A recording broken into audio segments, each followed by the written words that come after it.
What if everything happening right now, a medieval castle seized in Lebanon, a missile fired into a ship's engine room, and a Hamas commander killed barely 1 week into his own job, is not a collection of separate news stories, but a single, perfectly coordinated storm?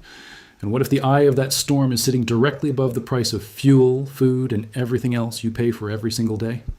Before we go any further, if this kind of deep connect-the-dots analysis is what you've been looking for, hit that like button right now, subscribe so you never miss an episode, and share this with someone who needs to understand what is really happening in the world. This channel exists for people who want the full picture, not just the headlines. Let's start with the castle, because a castle tells you more than a press release ever will. Beaufort Castle is a 900-year-old Crusader fortress carved into a cliff above the Litani River in southern Lebanon. Most people have never heard of it, but last weekend, Israeli forces raised their flag over it for the first time in 26 years. And the Israeli government did not describe this as a temporary raid. They did not use the language of a patrol or a clearing operation. They used the word permanent. A permanent Israeli military presence inside a sovereign neighboring country under an active ceasefire, 2 days before scheduled peace talks in Washington. That word, permanent, was not a slip. It was a message. To understand why, you have to understand the geography. Beaufort Castle sits on high ground. From those walls, you can see for miles across the valleys that lead into northern Israel. Hezbollah understood exactly what that position was worth. They used it to observe, coordinate, and direct fire against Israeli forces moving through the terrain below. When the Israeli Defense Forces announced that Golani Brigade troops had seized that ridge along with the Wadi el-Suki crossing north of the Litani River, they were not describing a symbolic flag planting moment. They were describing the capture of the single most strategically valuable observation point in the entire operational theater. And Israel did not stop there. Right now, Israeli forces are holding approximately 2,000 square kilometers of Lebanese territory. That is close to 1/5 of the entire country.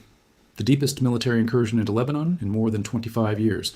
They have reached the outskirts of Nabatea, one of the largest cities in southern Lebanon, a place Israeli military planners describe as a core node in Hezbollah's command and logistics network. The entire zone, from the Litani River north toward the Zaharani, has been designated a combat area, and the language coming from Israeli officials is not the language of withdrawal. It is the language of staying. Now think about the timing. 2,000 square kilometers, 1/5 of a country, seized under a ceasefire 48 hours before peace negotiations begin. If you are sitting across the table from Israel and Washington, you are not walking into neutral ground. You are walking into a room where the other side just told you, through military action, exactly where the facts on the ground now stand. That is leverage, raw, physical, undeniable leverage. But Hezbollah did not absorb that quietly. Over the same weekend, more than 50 rockets and a wave of drones were launched into northern Israel. Schools near the border were shut down on Sunday. An explosive drone killed a 21-year-old Israeli soldier, an only child who had come to Israel from Ukraine with his mother 6 years ago. That detail belongs in the same breath as the strategic analysis, not as emotion to be separated from the facts, but as the actual human cost of every ridgeline and leverage point being fought over. These are not abstract calculations. Someone's child pays for every move on this board. And here is the part the IDF's own framing does not fully resolve. Israel captured the high ground. Israel raised the flag, and the rockets kept coming. Controlling terrain and stopping the threat are not the same thing. Holding Beaufort is a bet that the intelligence advantage, the observation posts, the ability to see and call fire from the ridge will, over time, translate into genuine suppression of the capacity to attack. That bet may very well pay off. Israel has made similar bets in similar landscapes before and been proven right. But the rockets that flew after the castle fell tell you the return on that investment is not immediate. The strategic dividend is still future tense while the cost is being paid right now in real time. Now we move to the water, because the Strait of Hormuz is where this stops being a regional military story and becomes something that reaches into the kitchen of every household on Earth that pays for energy, food, or anything transported by diesel. Last weekend, a United States military aircraft fired a Hellfire missile into the engine room of a vessel called the MV Leon Star, a ship flying a Gambian flag that was attempting to reach an Iranian port through the Gulf of Oman. U.S. Central Command stated that more than 20 warnings were issued. The crew did not comply. The missile went into the engine room. The ship was disabled and left adrift. That is now 5 commercial vessels that American military forces have physically disabled since a naval blockade began in mid-April.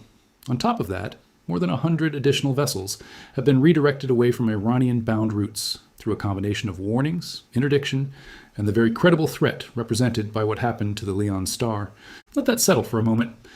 The United States Navy is enforcing a blockade of the world's most critical oil corridor by firing on ships that attempt to run it. This has been the operational reality for approximately 7 weeks. Before this conflict began, roughly 1/5 of the world's seaborne petroleum supply moved through the Strait of Hormuz every single day.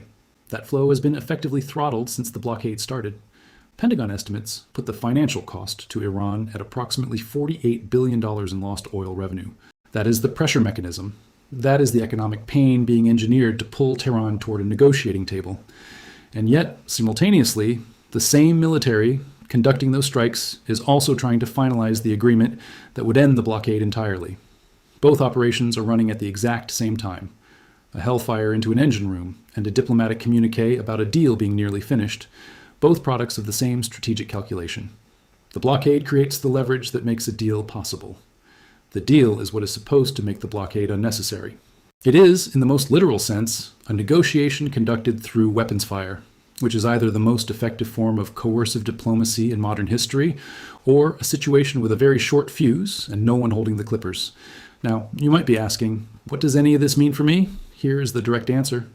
When the Strait seized up in March, oil did not creep higher. It moved with a speed and violence that commodity markets had not seen in years.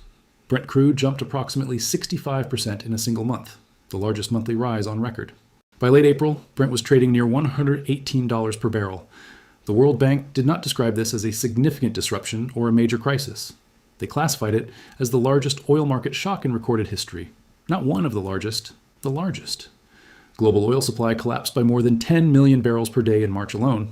Put that number next to the shocks of 1973 and 1979, the events that reshaped the entire Western economic order for a decade. And the current disruption is larger in absolute volume terms than either of those moments. Analysts at major investment banks began publishing research modeling scenarios where sustained closure pushed the price past $200 per barrel. That number is not a tail risk footnote from a worst-case appendix. It is a forecast built on a linear extension of conditions that were already in place.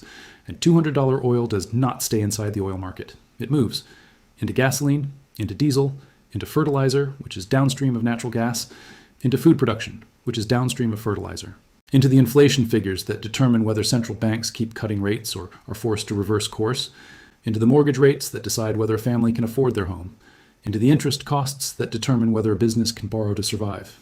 The line from a Hellfire missile fired into a ship's engine room in the Gulf of Oman to the number you see at a petrol station is short and direct. This is not a foreign policy story.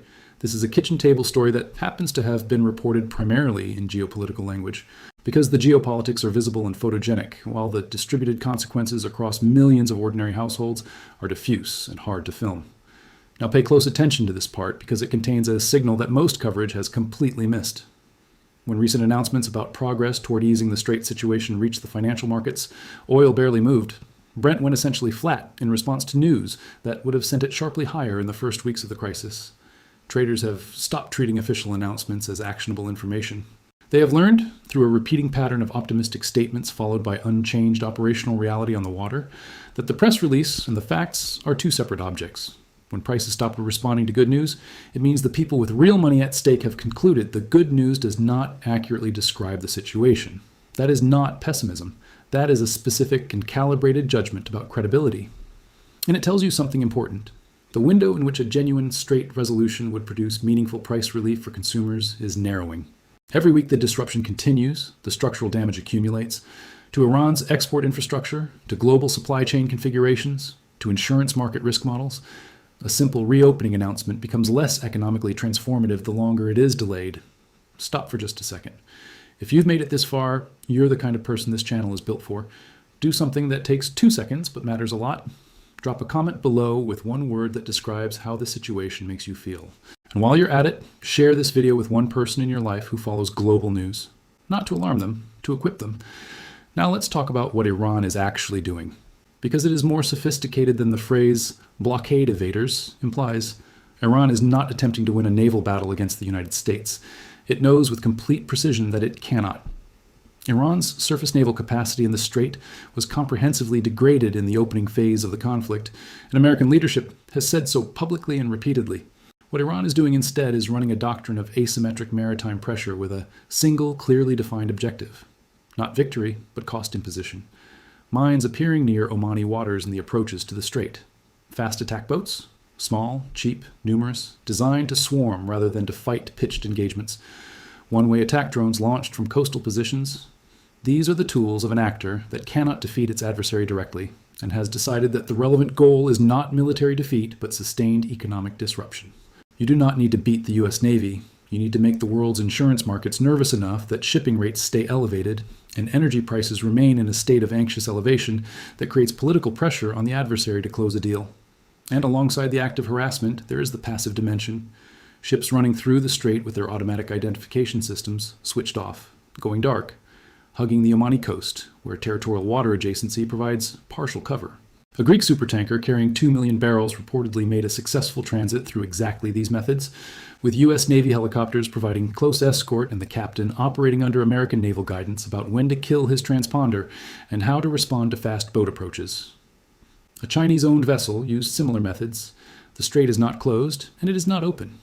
It exists in a condition of suspended ambiguity where commerce moves, but only through methods that belong in a spy novel rather than the routine operation of global energy logistics.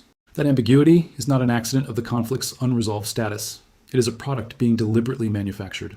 Uncertainty is what Iran is producing. Elevated risk premiums are what Iran is selling to the global energy market as a substitute for the conventional military leverage it no longer possesses. Now, the diplomacy. Because all of the castles seized and ships disabled and commanders killed are supposed to eventually resolve into something that looks like an agreement.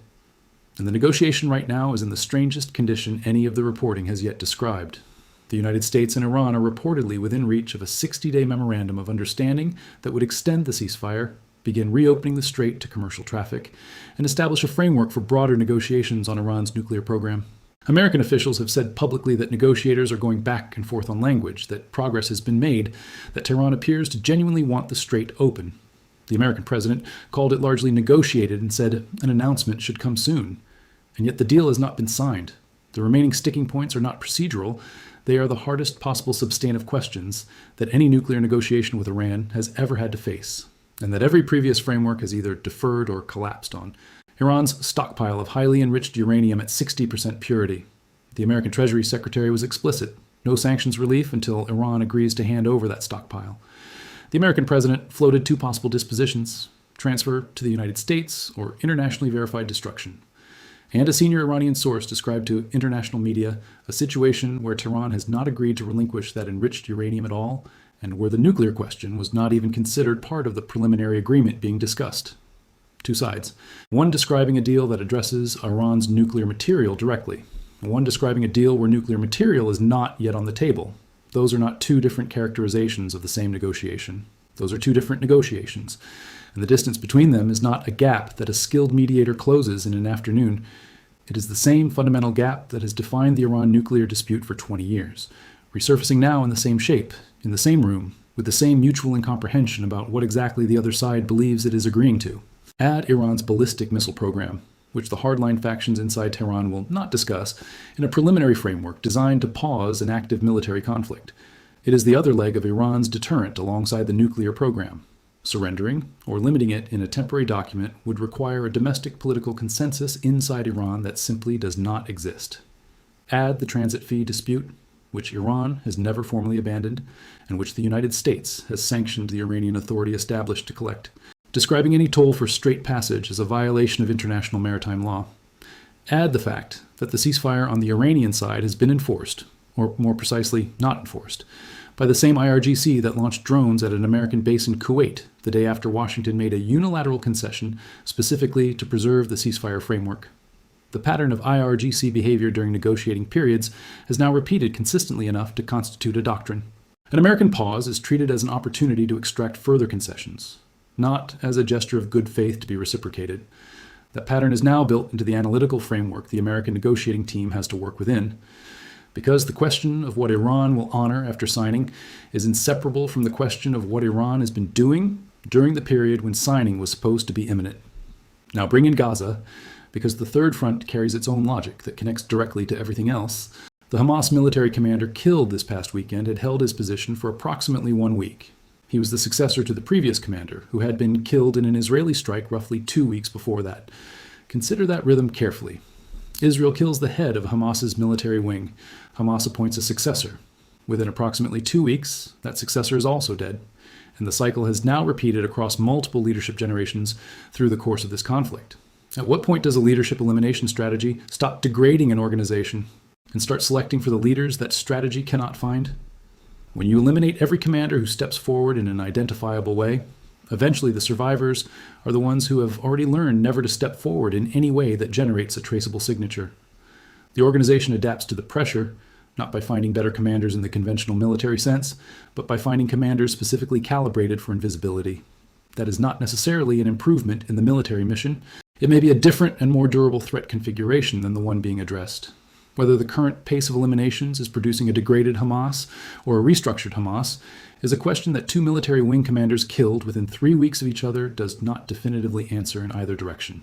Israel's seizure of Beaufort Castle connects to all of this through a logic that Israeli officials have been stating explicitly enough for anyone paying attention to hear it clearly. Israel looks at any tentative U.S.-Iran deal and sees not relief, but risk. Not the specific risk of what such a deal might say about Hezbollah or Lebanon.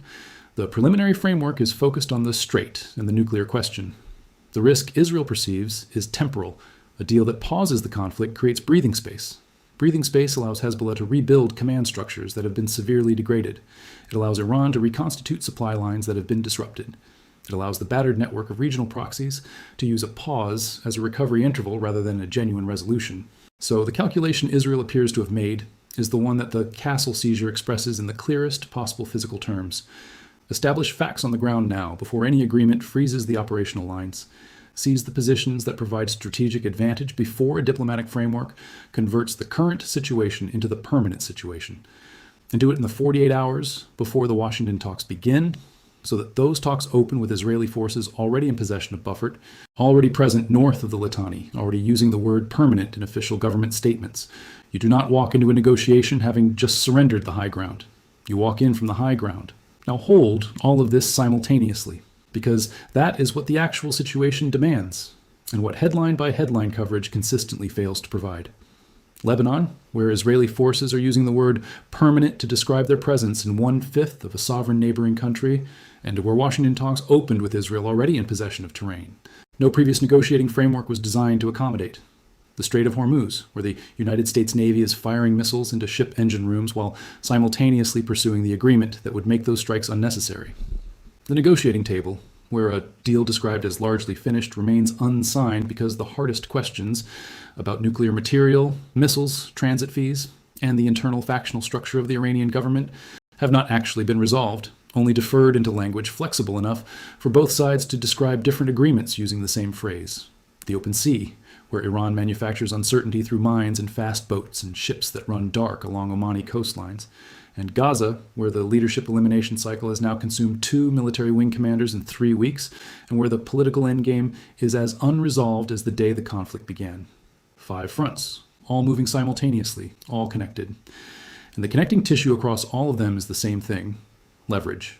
The frantic and deliberate accumulation of leverage by every actor who suspects that whatever agreement eventually closes this conflict will lock in a balance of power, and that the window to tilt the balance in their favor is closing.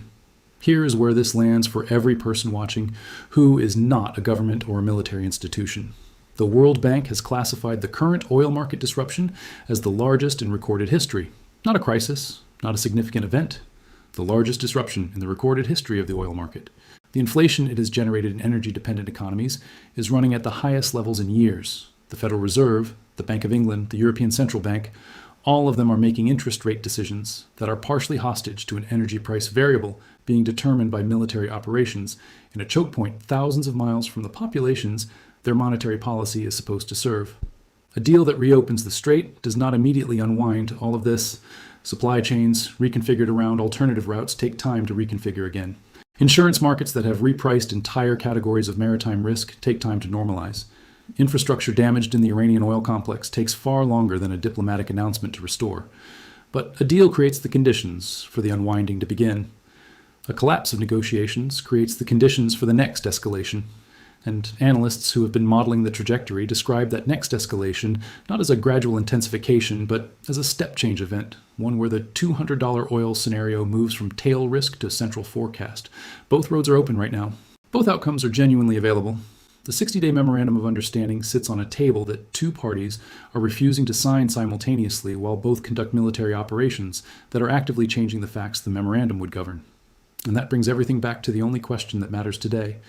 When every party in a conflict has independently concluded that grabbing leverage now is less risky than trusting the deal on the table, when escalation has become the rational move for every actor simultaneously, what is the actual mechanism that stops all of this from accelerating? Not the aspiration, not the press release. The mechanism, the specific pressure point or exhaustion threshold or external shock that converts simultaneous escalation into genuine de-escalation. Because a flag flying over Beaufort Castle tonight, visible from every point in the valley below, is a very specific answer to the question of what the parties to this conflict believe about the permanence of whatever comes next. They believe it is not permanent yet. They believe the lines are still moving. They believe the window is still open, and they are all moving through it as fast as they possibly can before someone closes it. The question that no government is publicly answering, the question the Washington talks were supposed to address without actually having been given the authority to resolve, is how much of that window is left, and what happens to everything priced on the assumption that the window eventually closes cleanly, rather than slamming shut on everything caught inside it. If you watch this entire video, you already know the answer matters. Share it. Not for the algorithm. For the person in your life who is confused about why everything costs more, why the world feels more unstable, and why no one seems to be explaining what connects it all. This video is that explanation. Pass it on.